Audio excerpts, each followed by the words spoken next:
Alright, let's talk about the Nintendo Direct that happened on March 8th, 2018, which has really gotten mediocre responses, and I thought that for a Nintendo Direct, this is exactly what I wanted. I was very pleased with this because my expectations weren't crazy high. E3's 3 months away. They're not going to announce everything now and be like, have nothing for E3. I mean, I could see Nintendo possibly doing that, so I can kind of see how some people might have thought that, but if you thought that they were going to have things at E3, they weren't going to show everything here. And this is exactly what I want. I was so happy. I was watching this and I was just like, this is awesome. There's so many games here that I really want. And they're also talking about specific release dates for pretty much the next 6 months. We know when all of these are coming out. There's a lot of demos that came out. This was good stuff. So let's get this show on the road with WarioWare Gold coming out for the 3DS on August 3rd.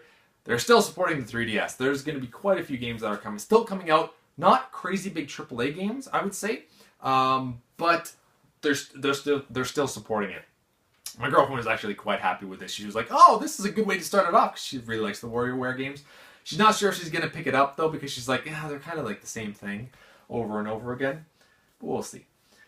Next up, they had Dylan's Dead Heat Breakers for 3DS coming out on May 24th, which I think I've seen Dylan before. I think it was only a digital release on the 3DS originally, and this is the new one, which did look really fun, and I do want to pick it up, but if it's just going to be a digital release, I don't know. I don't really love the 3DS as much. Like, I don't like how it feels in my hands compared to the Vita or the Switch. They're just so much more comfortable in the 3DS. So if it would have been on the Switch and still only digital there, I'd be that much more tempted. So I really don't know if I'm going to pick that up. But if it would have been a physical release on the 3DS, for sure I would pick it up. If it was a physical release on the Switch, maybe even day one. Like, it does look really fun, but if it's only digital only on 3DS, yeah, we'll see. Then they showed Mario and Luigi Bowser's Inside Story plus Bowser Jr.'s Journey for 3DS coming out next year, 2019. So the 3DS is at least going to be, they're still going to be making 3DS games this year and at least a little bit into next year as well, which I really didn't expect. It's interesting. Never really played the Mario and Luigi games, but they don't really do anything for me. They do look fun, but it's not anything that I've been like, oh, I need to go get these, and like that looks so much fun that I need to pick it up, and I just, for whatever reason, have always missed on them. Might get into this series. I'm not sure yet. I'm very on the fence. Then they showed Detective Pikachu for 3DS coming out on March 23rd. And I laughed so much at this. I had not seen, I don't know if they had showed anything before, but I was not expecting Pikachu to talk like a human. And I also didn't expect Pikachu to sound like an, over the hill, beat down cop. Like, he sounded so lazy. It was, and then he's like, I'm gonna do a quick attack, and he like runs a few steps, and he's not fast at all. He's like, there, I did it. Was that good? And I was like, what is this? I had no intention of ever picking this game up, and then that trailer with all the humor in it has kind of won me over, and I might actually pick this game up now. I'm so confused with that one. And then they had a GameCube game getting ported over to the 3DS, which my girlfriend was freaking out for, and that is Luigis Mansion. They are remaking it for the Nintendo 3DS. She already has the sequel on 3DS. She has the first one on GameCube, and she's so happy that she's going to be able to play it again on the 3DS too. That's a pretty... I think that what they're going to do here is that eventually we're going to have Luigi's Mansion 3 that they could show at E3 this year or next year. I think that they want to complete the trilogy since they're doing that. And that was pretty much it for the 3DS games specifically. They did have Switch games that actually are coming out for the 3DS as well, but that was the only 3DS only releases. They showed Kirby Star Allies coming out March 16th. There was also a demo coming out for that game, and I do have a pre-order for this, so I will be getting this game. My girlfriend wasn't really too high on this game, and honestly, neither am I. But she saw the trailer and she's like, "Oh, well, I would play the co-op with you for that." And I was like, "Well, I figured that you would." And that's why I'm getting it, specifically just so I can play a co-op game with her. That's on the Switch. We've played Mario Kart, and she has Splatoon 2, so we played that too, but I'm just saying another one that's a platformer. Okami HD is coming out this summer, and I've never played Okami before. I always thought that it looked interesting. For whatever reason, I haven't picked it up, and I think I will finally bite this summer when it comes out. And I'm hoping that it won't be a full retail price. I hope that it's a budget title. I'm hoping that a lot of these, because I feel that they could be budget titles. I'm hoping that's how it goes for a lot of these games. Then they showed Sushi Striker coming out on June 8th for the 3DS and the Nintendo Switch. I didn't care for this. Not my kind of game. This is the only one that I was just like, meh, completely. Then they showed Octopath Traveler coming out July 13th. They will have a special edition of this, like a collector's or limited edition.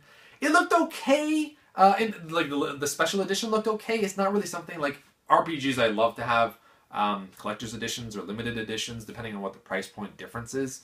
But it was just kind of okay. I didn't really care for it, so I think I'm just going to stick with the regular game. But I am very much looking forward to that game, and it comes out 2 days after my birthday, so it just works out nicely. Then they had Travis Strikes Again No More Heroes coming out this year, 2018. I've never played No More Heroes 1 or 2, so I've never really played anything. The artistic style isn't really my cup of tea. And when they showed the cutscenes or anything for this game, I was just like, it doesn't do anything at all for me. However, when they showed the top-down view of you just going around and killing stuff with like a lightsaber, and there's co-op as an option as well, I was like, I might pick this up. That did look really fun. The game itself looked fun. Didn't really care for the style and like the cutscenes. And I think that that's just as I get older, I'm starting to care less and less about that kind of stuff. But like even when I was younger, like 10, 15 years ago, those cutscenes wouldn't have done anything for me. Then we have Dark Souls coming out May 25th. They had an amiibo for that as well. And it looks like more of a comical amiibo. Like it reminds me of the knight from Monty Python and the Holy Grail. And when they keep cutting off like his limbs and he's like, oh, it's just a mere flesh wound. Which would be odd. Like that's hilarious, but it doesn't really fit Dark Souls. Unless they have really warped minds, and consider that they made Dark Souls, I mean, that might make sense. But yeah, Dark Souls coming out for the Switch. I'm not going to be picking it up because I already have it on the 360 and I don't feel the need to double dip, but I know that a lot of people are really happy about this. Then they had Mario Tennis Aces, which got probably the most time for any of them, which is coming out June 22nd. They showed so much of this. They showed so many different things that you can do with this game, and it's a lot more than I expected from a tennis game.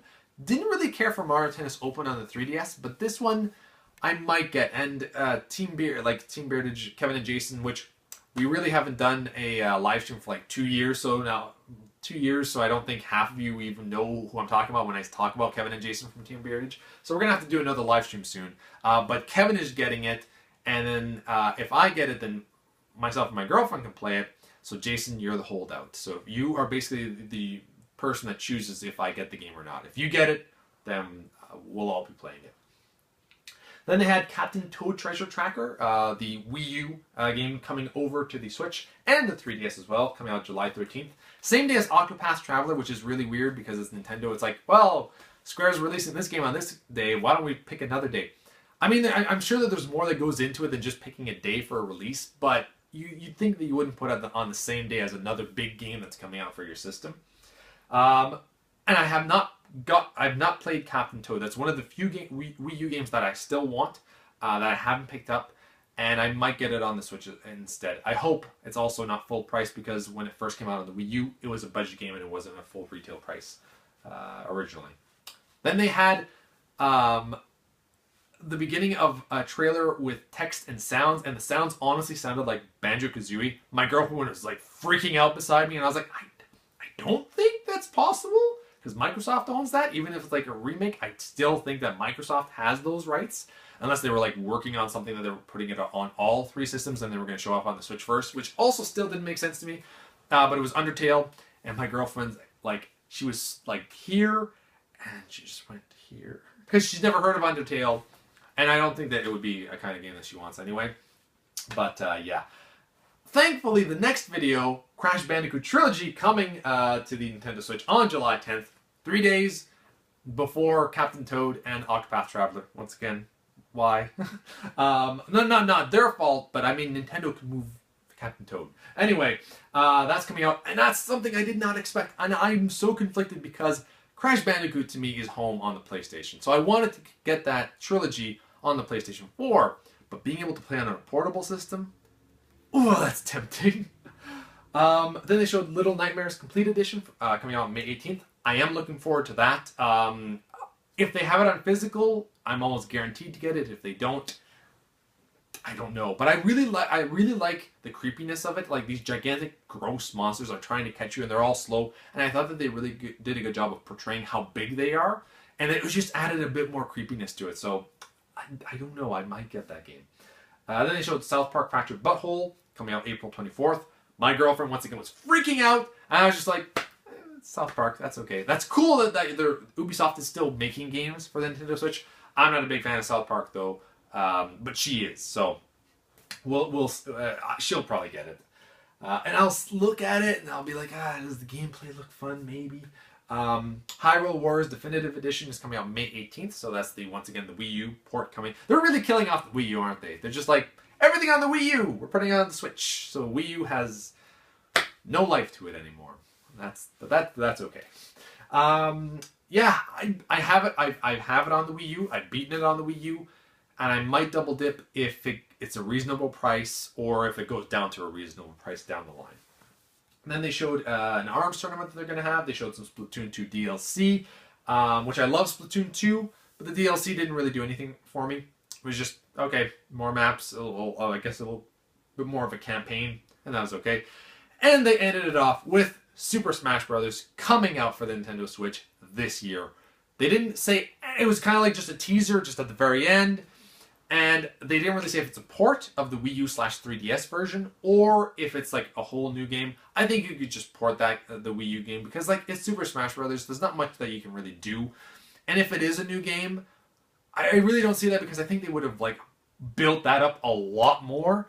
And I also feel that if it is an actual new game, hopefully they have like the storyline mode again with like the cutscenes and everything that everybody loves. But for whatever reason, the guy that created Super Smash Brothers is like, yeah, no, I don't want to do that anymore, because people can just go on Twitch or YouTube and look at those scenes. Really, buddy? Are you that much of an egotistical son of a bitch that you have one of the best-selling series ever that so many people have bought legitimately, and you're upset that a few people have watched it on YouTube or Twitch? I hate that. I hate the egotistical of some people sometimes. I know that he's awesome because he created Super Smash Brothers, but man, that really sucks. Anyway, I did not expect to really go on a little rant like that. So, Nintendo Direct, March 8th, 2018. What did you think about it in the comments below? I thought they did a great job, considering it was just a Direct. I think that they did better than they did that one year that they had the Wii Music E3 conference. That was just a horrible mess. And I'm really looking forward to a lot of these games. So, you've been Bearded In. Talk to you next time. Beardage.